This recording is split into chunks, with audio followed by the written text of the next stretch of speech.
Assalamualaikum warahmatullahi wabarakatuh. Salam guru penggerak, bergerak, bergerak, menggerakkan.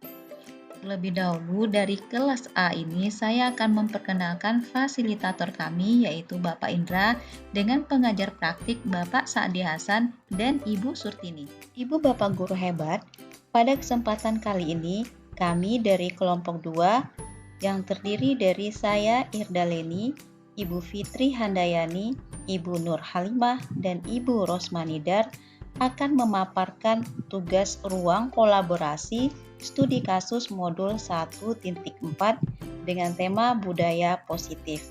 Pada kesempatan kali ini, kami akan menganalisis 4 kasus. Kita masuk pada kasus yang pertama. Guru matematika dan wali kelas 8, Ibu Santi sakit, sehingga tidak dapat masuk dan mengajar. Akhirnya dicarikan guru pengganti Ibu Eni. Ibu Eni baru 2 tahun menjadi guru SMP. Beberapa murid perempuan, Vivi dan Natali, mengetahui hal ini dan mulai menggunakan kesempatan dan bersikap seenaknya, tertawa dan tidak mengindahkan kehadiran Ibu Eni. Ibu Eni mencoba menyapa Vivi dan Natali dengan ramah, sambil mengingatkan mereka untuk tetap fokus pada pengerjaan tugas. Ayolah tugas yang dikerjakan, nanti ibu ditegur bapak kepala sekolah kalau kalian tidak kerjakan tugas. Tolong bantu ibu ya. Namun Vivi dan Natali malah jadi tertawa. Ah, ibu santai saja bu. Mereka tetap tidak mengerjakan tugas dan malah mengobrol. Keesokan harinya, Ibu Santi memanggil Vivi dan Natali serta menanyakan tentang laporan Ibu Eni. Ibu Santi menanyakan apakah mereka bersedia melakukan memperbaiki permasalahan yang ada. Vivi dan Natali sempat ragu-ragu dan membela diri. Namun pada akhirnya mengatakan akan meminta maaf. Ibu Santi menanggapi bahwa tindakan itu boleh saja dilakukan bila mereka sungguh-sungguh ingin meminta maaf. Namun Ibu Santi menanyakan kembali apa yang mereka bisa lakukan untuk menggantikan rasa tidak dihormati Ibu Eni. Baik Vivi maupun Natali mengakui bahwa perilaku mereka tidak sesuai dengan keyakinan kelas. Ibu Santi melanjutkan kembali apa yang akan mereka lakukan untuk memperbaiki masalah. Apakah ada gagasan? Setelah berpikir sejenak, Natali dan Vivi mengusulkan bagaimana kalau mereka mengadakan sebuah diskusi kelompok dengan teman-teman sekelasnya. Tema yang mereka pilih adalah penerapan keyakinan kelas, terutama tentang sikap saling menghormati dan bagaimana penerapannya di kehidupan sehari-hari di sekolah.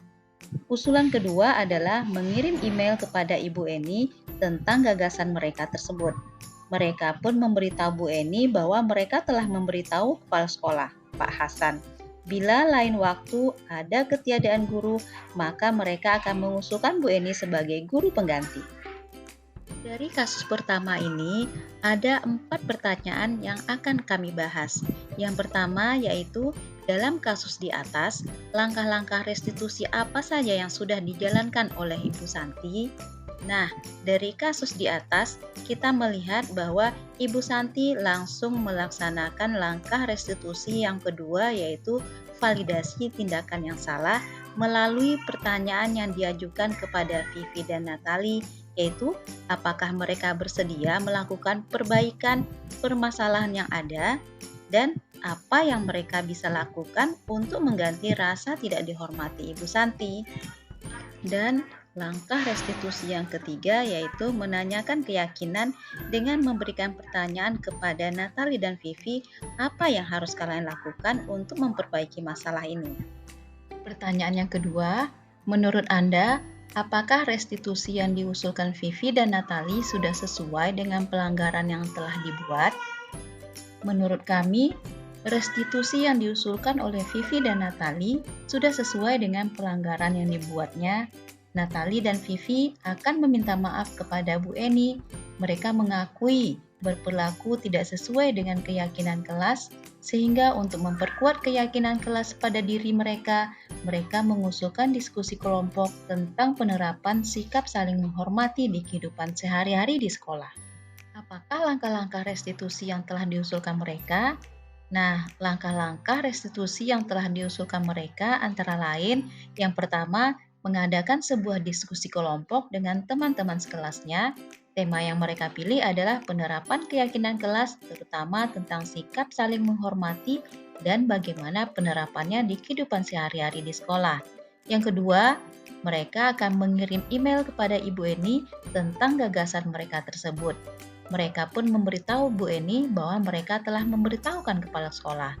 Dan yang ketiga, bila waktu ada ketiadaan guru, mereka akan mengusulkan Ibu Eni sebagai guru pengganti. Kasus di atas, posisi apakah yang telah diambil oleh Ibu Eni dalam menangani Vivi dan Natali? Nah, pada kasus ini, Ibu Eni telah melakukan dua posisi kontrol, yakni posisi membuat rasa bersalah dan posisi teman. Pada posisi membuat rasa bersalah, Ibu Eni berusaha menanamkan pada diri Natali dan Vivi bahwa mereka telah mengecewakan orang lain melalui kalimat, "Ayolah tugasnya dikerjakan, nanti ibu ditegur bapak prasekolah kalau kalian tidak mengerjakan tugas." Dan pada posisi teman, Ibu Eni berusaha mengontrol murid melalui persuasi, yaitu dengan mengucapkan kalimat, "Tolong bantu ibu ya." Pertanyaan yang keempat adalah, jika Anda adalah Pak Hasan, bagaimana Anda menyikapi langkah yang ditempuh Ibu Santi? Menurut kami, langkah yang ditempuh oleh Ibu Santi sudah sangat baik. Ibu Santi sudah menjalankan peran pada posisi kontrol sebagai manajer. Pada posisi ini, Ibu Santi mengajak Natali dan Vivi bersama-sama untuk berusaha memperbaiki keadaan, mempersilahkan Natali dan Vivi mempertanggungjawabkan perilakunya, dan mendukung mereka untuk menemukan solusi atas permasalahan mereka. Kasus yang kedua, Sabrina hari itu bangun terlambat dan terburu-buru sampai di sekolah. Dia pun akhirnya sampai di gerbang sekolah, tapi baru menyadari kalau tidak menggunakan sepatu hitam seperti tertera di peraturan sekolah. Di depan pintu kelas, Bapak Lukman memperhatikan sepatu Sabrina yang berwarna coklat. Sabrina berusaha menjelaskan bahwa dia terburu-buru dan salah mengenakan sepatu. Pak Lukman menanyakan Sabrina apa peraturan sekolah tentang seragam warna sepatu. Sabrina menjawab sudah mengetahui sepatu harus berwarna hitam, namun terburu-buru dan salah mengenakan sepatu. Selain itu tidak mungkin kembali pulang karena rumahnya jauh sekali. Pak Lukman tetap bersikeras pada peraturan yang berlaku dan mengatakan, "Ya sudah, kamu sudah melanggar peraturan sekolah. Kamu salah, sudah terlambat, salah pula warna sepatunya. Segera buka sepatumu kalau tidak bisa mengenakan warna sepatu sesuai peraturan." Sabrina meminta maaf dan memohon kembali kepada Pak Lukman agar tetap dapat mengenakan sepatunya dan berjanji tidak akan mengulangi kesalahannya. Namun Pak Lukman tidak mau tahu. "Tidak, kamu telah melanggar peraturan sekolah. Kalau tidak sanggup ambil sepatu di rumah atau diantarkan sepatu ke sekolah, ya sudah, kamu tidak bersepatu saja seharian di sekolah. Sekarang copot sepatumu dan silakan belajar tanpa sepatu seharian." Sabrina pun dengan berhati mencopot sepatunya dan memberikannya kepada Pak Lukman. Seharian dia tidak berani berkeliling sekolah karena malu, dan lebih banyak berdiam diri di kelas tanpa alas sepatu. Dari kasus kedua ini, ada 3 pertanyaan yang akan kami analisis. Pertanyaan yang pertama yaitu, dalam kasus di atas, sikap posisi apakah yang diambil oleh Bapak Lukman? Jelaskan apa indikatornya. Dari kasus kedua ini, sikap posisi yang diambil oleh Pak Lukman adalah posisi penghukum. Indikatornya yaitu menggunakan nada suara yang tinggi, menggunakan hukuman fisik maupun verbal dengan menyita sepatu, senantiasa mengatakan bahwa sekolah memerlukan sistem atau alat yang dapat lebih menekan murid lebih dalam lagi, dan guru ini senantiasa percaya hanya ada satu cara agar pembelajaran bisa berhasil, yaitu dengan cara yang dia lakukan melalui pernyataan-pernyataan berupa, "Tidak, kamu telah melanggar peraturan sekolah," dan "Ya sudah, kamu sudah melanggar peraturan sekolah, kamu salah, sudah terlambat." Pertanyaan yang kedua, bila Bapak Lukman mengambil posisi seorang manajer, apa yang akan dikatakannya? Pertanyaan-pertanyaan seperti apakah yang akan diajukan kepada Sabrina? Nah, jika Bapak Lukman berada pada posisi seorang manajer, ada 3 langkah yang akan dilakukan oleh Bapak Lukman. Yang pertama yaitu menstabilkan identitas. Pertanyaan yang diajukan kepada Sabrina seperti, "Sabrina, kenapa datang terlambat? Bagaimana aturan tentang warna sepatu sekolah?" Langkah yang kedua yaitu memvalidasi tindakan yang salah. Pertanyaan-pertanyaan yang diajukan kepada Sabrina diantaranya, "Sabrina, keyakinan kelas apa yang sudah kamu langgar?" Sabrina, kamu pasti punya alasan kenapa tidak memakai sepatu hitam. Menurut kamu, kesalahan apa yang sudah kamu lakukan? Langkah yang ketiga yaitu menanyakan keyakinan. Pertanyaan yang diajukan Pak Lukman yaitu, menurut kamu, keyakinan sekolah apa yang sudah kamu langgar? Apakah kamu bersedia memperbaikinya? Apakah kamu meyakini keyakinan sekolah yang sudah kita sepakati? Pertanyaan yang ketiga yaitu, kira-kira bila Anda adalah kepala sekolah di sekolah tersebut, nilai kebajikan apa yang ingin dituju oleh peraturan harus berwarna hitam? Nilai-nilai kebajikan yang ingin dituju dari peraturan tersebut ada beberapa, diantaranya yaitu nilai disiplin, di mana siswa dapat mematuhi peraturan atau kesepakatan sekolah. Kemudian yang kedua, siswa dapat bertanggung jawab menjalankan peraturan yang sudah disepakati bersama. Kemudian yang ketiga, kesetaraan atau keadilan. Peraturan ini ditujukan untuk seluruh murid yang ada di seluruh sekolah.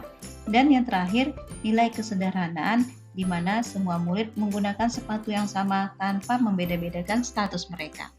Kira-kira bila Anda adalah kepala sekolah di sekolah tersebut, bagaimana Anda menyikapi langkah yang diambil Pak Lukman mengenai kasus tersebut? Tindakan yang dilakukan oleh Pak Lukman masih kurang tepat. Seharusnya Pak Lukman mencari informasi terkait masalah yang sedang dihadapi oleh Sabrina, membimbing dan menasehati Sabrina agar dapat menemukan solusi dari masalah yang dihadapinya. Pak Lukman tampak belum mahir dalam menerapkan posisi manajer dengan menerapkan segitiga restitusi. Kasus yang ketiga, Ibu Dani sedang menjelaskan pelajaran bahasa Inggris di papan tulis. Namun, beliau memperhatikan bahwa Fajar malah tidur-tiduran dan tampak acuh tak acuh pada pelajarannya. Fajar, coba jawab pertanyaan nomor 3. Maju ke depan dan kerjakan di papan tulis. Fajar pun tampak malas-malasan maju ke depan, dan sesampai di depan papan tulis pun Fajar hanya diam terpaku, sambil memegang buku bahasa Inggrisnya dan memainkan spidol di tangannya.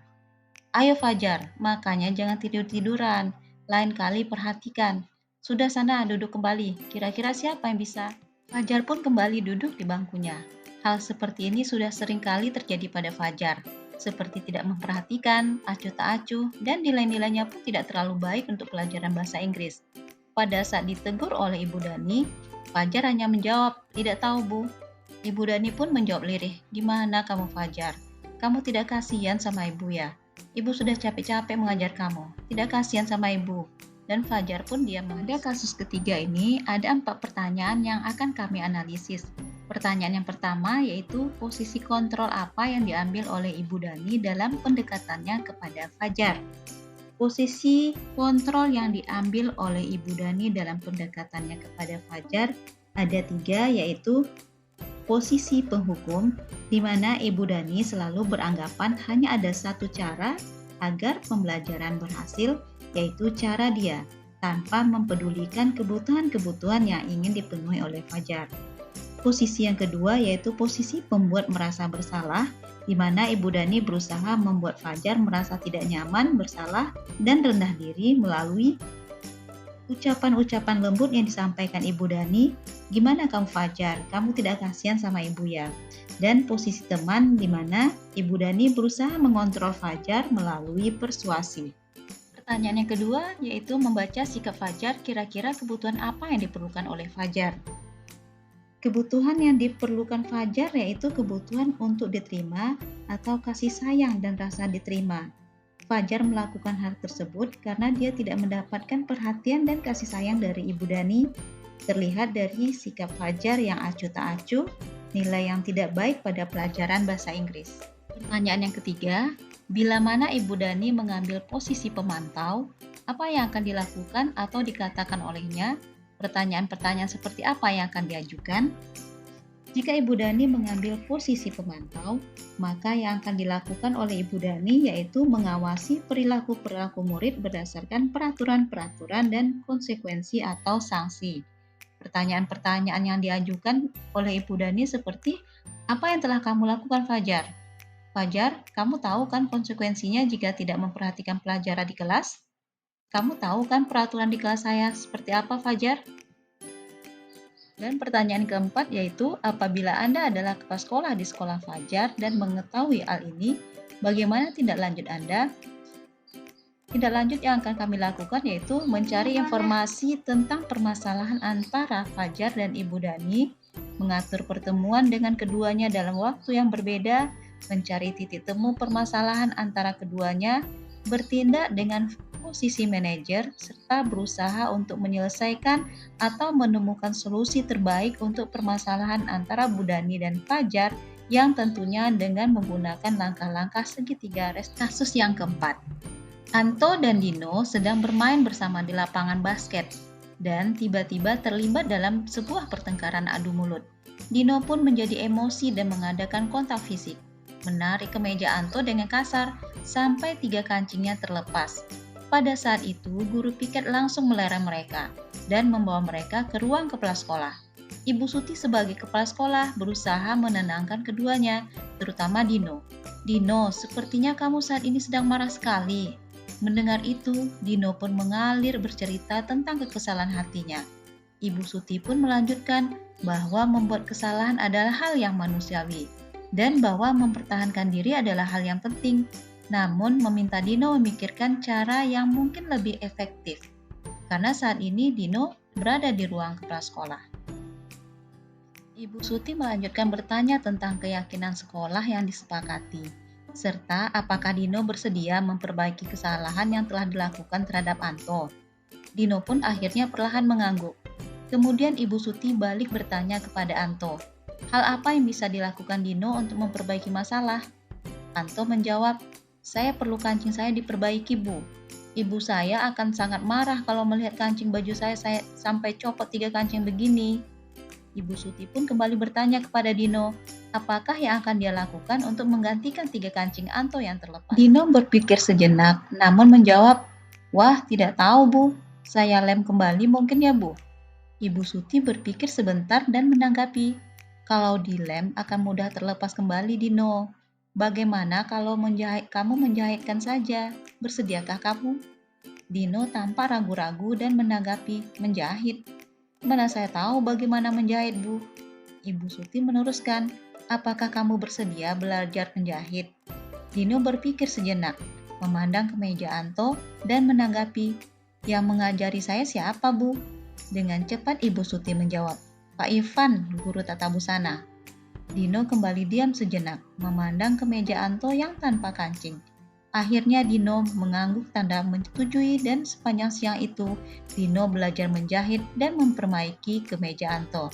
Terakhir kali terlihat kedua anak laki-laki tersebut, Dino dan Anto, pulang sekolah mereka sudah bercengkrama dan bersedia gurau kembali. Pada kasus keempat ini, ada 3 pertanyaan yang akan kami bahas. Yang pertama yaitu posisi kontrol apa yang telah dipraktekkan oleh kepala sekolah Ibu Suti. Hal-hal apa saja yang dilakukannya sehingga Anda berkesimpulan demikian.